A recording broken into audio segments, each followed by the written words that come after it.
Stephen, thank you, sir. Now to those breaking developments on COVID-19. And Peggy, new rules came down today and more will come on Friday. And David, they are focusing on 3 areas that will impact some holiday plans. The state health secretary tightened rules for masks today.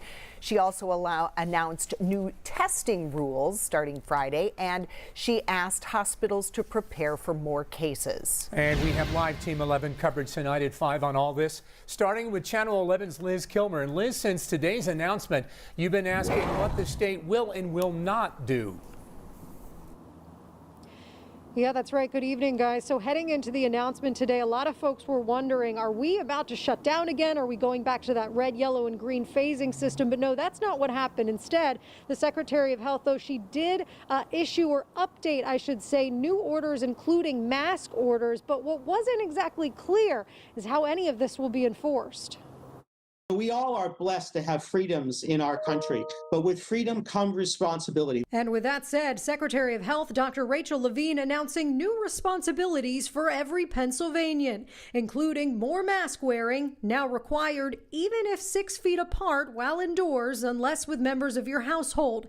Another new order, tests being required for travelers come this Friday. For instance, if you leave the state, other than to go to work or a medical treatment, you need to have a negative COVID-19 test within 72 hours before returning to PA.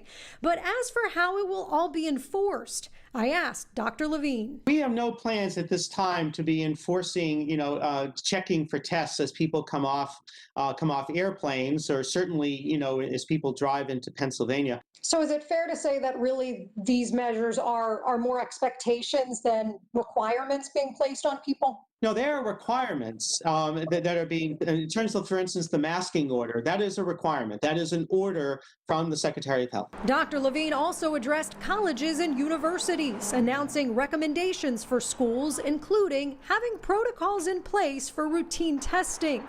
Her expectations for hospitals also revisited, as she cited a grim report predicting we could run out of ICU beds come December. Hospitals should also be working now to move up elective procedures and prepare to reduce them.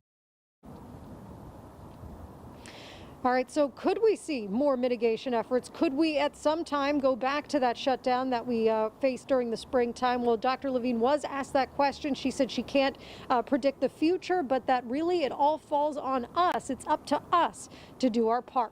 Back to you.